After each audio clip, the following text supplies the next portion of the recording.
Ang pag-uusapan naman natin sa video na to guys, no, tungkol naman sa 7 plagues na ibubuhos ni God dito sa mundo, no, bago ang second coming ni Jesus Christ, no. Itong 7 plagues na ito ay mangyayari at mangyayari talaga dahil ito ay nakasulat sa Bible, no.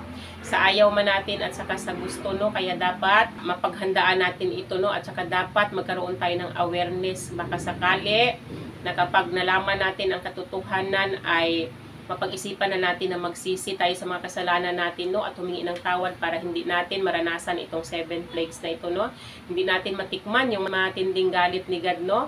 So alamin natin sa video na to guys, no, ano nga ba ang purpose ng 7 plagues na ito at saka ano-ano nga ba yung mga 7 plagues na ibubuhos ni God sa mundo, no. Ang una na talaga na purpose ng 7 plagues na ito ay para sa final judgment at saka sa galit ni God, no. Para ito sa mga tao na makasalanan, sa mga tao na tumanggap sa mark of the beast at nag-worship sa image nito, no. At saka dito natin mapapatunayan kung gaano katindi ang galit ni God para sa mga tao na ito, no. Parusa ito para sa mga tao na gumagawa ng kasalanan, sa mga tao na masasama, no. Dito talaga mapatunayan ni God na siya ay isang God of justice at saka dito niya ma-demonstrate yung power niya kung gaano siya ka-powerful, no.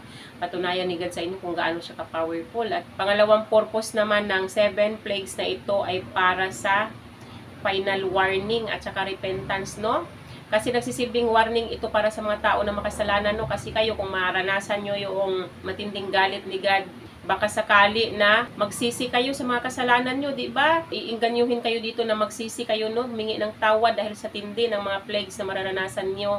Baka sakali na ito na yung magiging paraan para magsisi na kayo sa mga kasalanan nyo, humingi kayo ng tawad sa Diyos, di ba?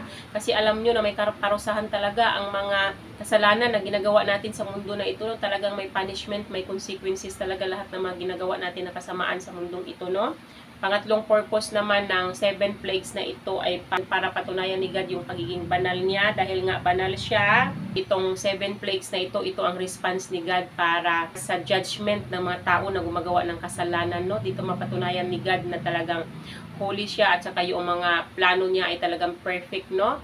Pang-apat naman, ang 7 plagues na ito ay preparation siya para sa Armageddon. Ano nga ba yung Armageddon na to? Itong Armageddon na ito yung final battle between good at saka evil, no. Ito na yung magtitipon-tipon lahat ng mga earthly kings para sa final battle, yung mga anak ng Diyos at saka anak ni Satan, no.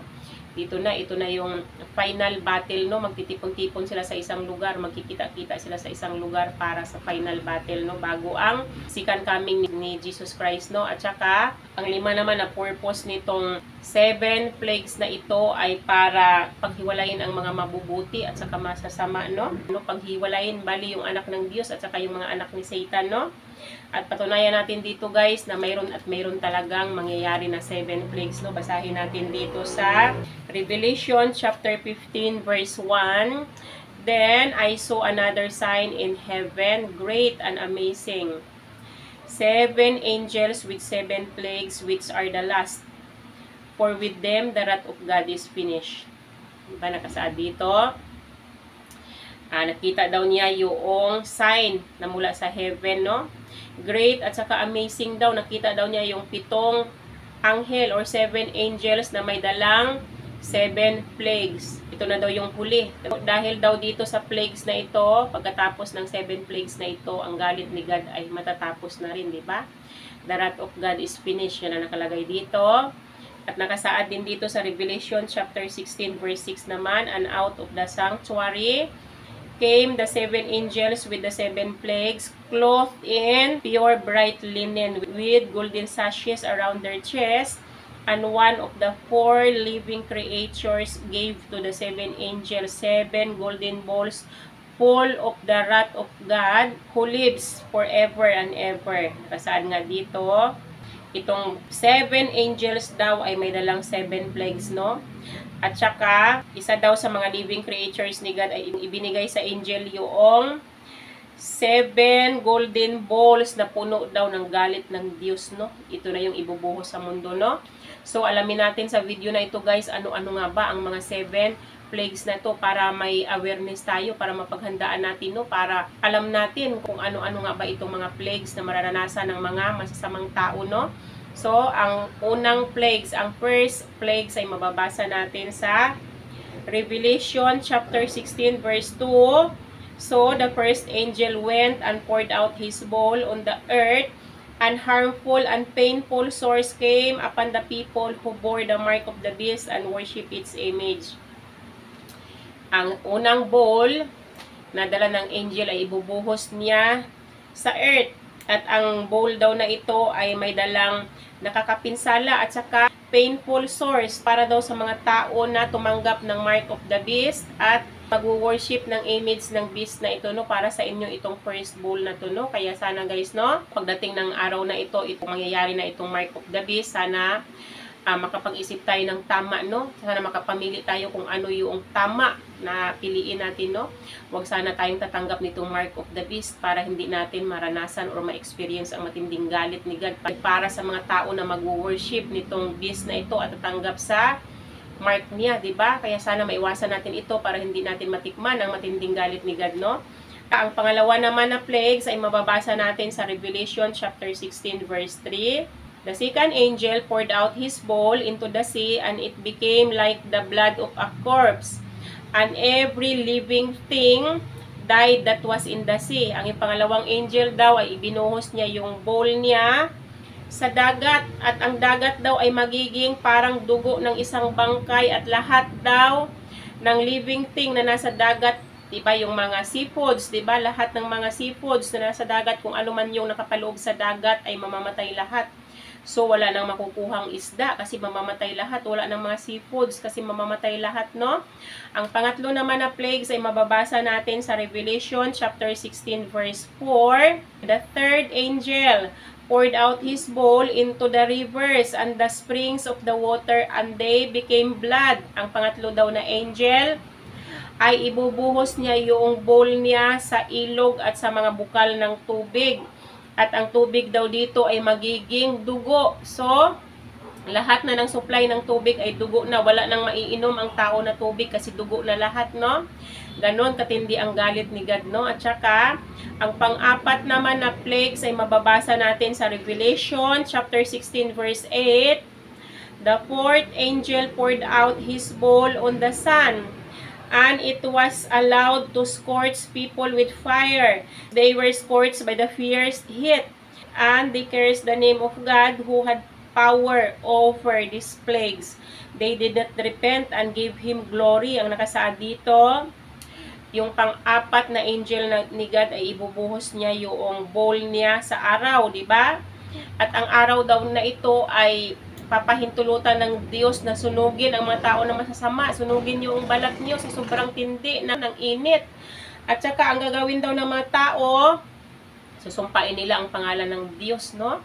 Na alam nila na si God ang may power sa plagues na ito. Kung sana, kung magsisi kayo sa mga kasalanan ninyo, humingi ng tawad sa Diyos, baka sakali na i-stop pa ni God kung ano man yung plagues na isinend niya, basta matuto kayong magpakumbaba, di ba? I-humble niyo yung sarili niyo, magsisi kayo sa mga kasalanan niyo, umiyak kayo sa Diyos, may kayo ng tawad, di ba? Ang gagawin daw ng mga tao ay i-curse yung pangalan ni God. Ayaw nilang magsisi. Ayaw pa rin nilang magsisi sa mga kasalanan nila. Ganun katigas ang ulo ng mga tao na makasalanan, no? At saka, panglima naman na plagues ay mababasa natin sa Revelation chapter 16 verse 10 to 11. The fifth angel poured out his bowl on the throne of the beast, and its kingdom was flung into darkness. People gnawed their tongues in anguish and cursed the God of heaven for their pain and sores. They did not repent of their deeds. Nakasaad dito, yung panglimang angel ni God ay ibubuhos yung kanyang bowl sa kaharian daw ng mga beast na ito. At saka yung kaharian ng beast na ito ay mababalutan ng kadiliman, di ba? Magdidilim yung kaharian ng beast na ito. At saka, ang gagawin daw ng mga tao ay i-curse nila yung Diyos na nasa langit, no? Dahil daw sa sakit na nararanasan nila, hindi pa rin daw sila magsisisi sa mga masasamang gawain nila. Ganun katigas ang ulo ng mga tao, no? Nakakaranas na nga ng matinding plagues, ayaw pa rin magsipagsisi. Ang gagawin nila, i-curse nila yung pangalan ng Diyos, no, na may power sa lahat ng mga plagues na yun, no. Ang pang-anim na plagues ay mababasa natin sa Revelation chapter 16 verse 12. The sixth angel poured out his bowl on the great river Euphrates, and its water was dried up, to prepare the way for the kings from the east. And I saw coming out of the mouth of the dragon, and out of the mouth of the beast, and out of the mouth of the false prophet, three unclean spirits like frogs, for they are demonic spirits performing signs, who go abroad to the kings of the whole world to assemble them for battle on the great day of God the Almighty.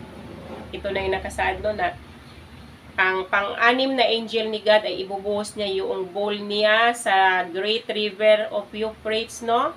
At ang tubig daw dito ay matutuyo bilang preparation daw ito, no? Kasi ito ang magiging daanan ng mga earthly kings, no? Dahil nga, tulad ng sinabi ko, no, sa final judgment, sa bago ang second coming ni Jesus Christ ay may mangyayaring Armageddon. So, ito na yun, no? Na matutuyo daw yung tubig sa Great River Euphrates dahil ito ang magsisilbing daanan ng mga earthly kings para nga sa pagtitipon nila, no, para sa final battle. Nakasaad nga dito, guys, no? At saka, pang-pito naman na plagues ay mababasa natin sa Revelation chapter 16 verse 17. The seventh angel poured out his bowl into the air, and a loud voice came out of the temple from the throne, saying, "It is done." And there was flashes of lightning, rumblings, peals of thunder, and a great earthquake such as there had never been since man was on the earth. So great was that earthquake. The great city was split into three parts, and the cities of the nation fell. And God remembered Babylon the Great to make her drain the cup of the wine of the fury of his wrath. And every island fled away, and no mountains were to be found. And great hailstone, about 100 pounds each, fell from heaven on people, and they cursed God for the plague of the hail, because the plague was so severe. Nakasaad dito. Ang seven angel of God ay ibubuhos niya yung bowl niya sa hangin, no? At pagkatapos nito, ang may malakas na boses daw na lalabas, na nagmula daw sa temple, na magsasabi, "It is done." Ibig sabihin, tapos na, di ba? Pagkatapos daw, may experience daw kayo na flashes of lightning. Ito na yung mga kidlat, di ba? Tapos rumblings, tsaka peals of thunder. Ito na yung mga kulog, at tsaka great earthquake, di ba? Itong earthquake na mararanasan ng mga masasamang tao sa final judgment ay hindi pa naranasan kailanman ng mga tao sa mundong ito, no? So, ibig sabihin, napakatindi nito, no? Kasi ang nakasaad dito, so great was that earthquake, di ba? Ang mga syudad daw ay mag-split into three parts, di ba? Mahati sila into three parts, no? And the cities of the nation fell, di ba? Babagsak, di ba? And God remembered Babylon the Great, di ba? Kasi nga, itong mga Babylonian na to ay mga wicked din ang mga tao dito, no? Kaya, naparusahan din sila ni God, no? Sa matinding galit ni God, no? At saka, nakasaad dito, every island fled away, and no mountains were to be found. Nakasaad dito, lahat daw ng island ay maglalaho na, wala ng mga bundok na makikita, at saka si God ay magpapaulan siya ng hailstones. Ano nga ba yung hailstones na to? Ito yung mga hard ball of ice, no? Parang tipak siya ng yelo na parang bola, no? At saka ito ay nagtitimbang ng 100 pounds, no? Napakabigat nitong hailstones na ipapaulan ni God, kasing bigat ng bato, no? Ang timbang nito ay umaabot ng 100 pounds bawat isa. Para ito sa mga masasama na tao, no? So, kung i-convert natin ang 100 pounds into kilograms, ay pumapatak siya ng 45.359 kilograms. Napakabigat, di ba? Halos isang sako na to na bigas, di ba? Yung 50 kilos na bigas, di ba? Imagine niyo pa lang, guys, gaano kabigat yung 45 kilos na yan. Di ba? Tapos ipapaulan ni God, ang dami. Bawat isa nagtitimbang ng 45 kilos para sa mga tao na masasama. Nakakatakot, di ba? Nakakatakot kung iisipin nyo pa lang, tatama sa inyo yung 45 kilos na hailstones na to. Biyak ang ulo ninyo kapag nagkataon, di ba? Kaya sana, guys, no?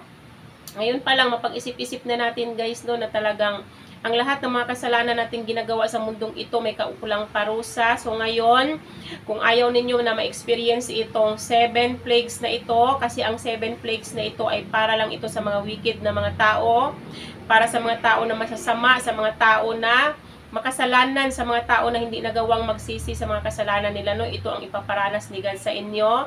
So, ang mga anak ni God ay exempted sa 7 plagues na ito para lang sa masasamang tao na ito. So, ngayon, kung ayaw nyo na ma-experience itong 7 plagues na ito, ay kung ano pang inaantay nyo.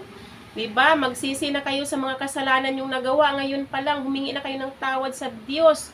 Umiyak kayo sa Diyos, humingi kayo ng tawad para patawarin kayo ni God sa lahat ng mga kasalanan yung nagawa para hindi nyo ma-experience itong 7 plagues na ibubuhos ni God bilang patunay ng galit niya, ng matinding galit niya sa mga tao na sumusuway sa kautusan niya, sa mga tao na makasalanan, sa mga tao na tumanggap ng mark of the beast, sa mga tao na mag-worship sa image ng beast na ito, no? Sana ma-realize ng lahat na talagang kailangan na talaga ang pagsisisi sa lahat ng mga kasalanan nating nagawa bago pa mahuli ang lahat. Bago nyo pa pagsisihan ang lahat ng mga katigasan ng ulo nyo at lahat ng mga kasamaan na ginagawa nyo sa mundong ito. So, yun lang naman yung aking mai-share sa inyo sa araw na to, guys. Sana may natutunan kayo sa akin. Hanggang dito na lang yung aking video. Bye-bye and God bless you all. Bye-bye everyone!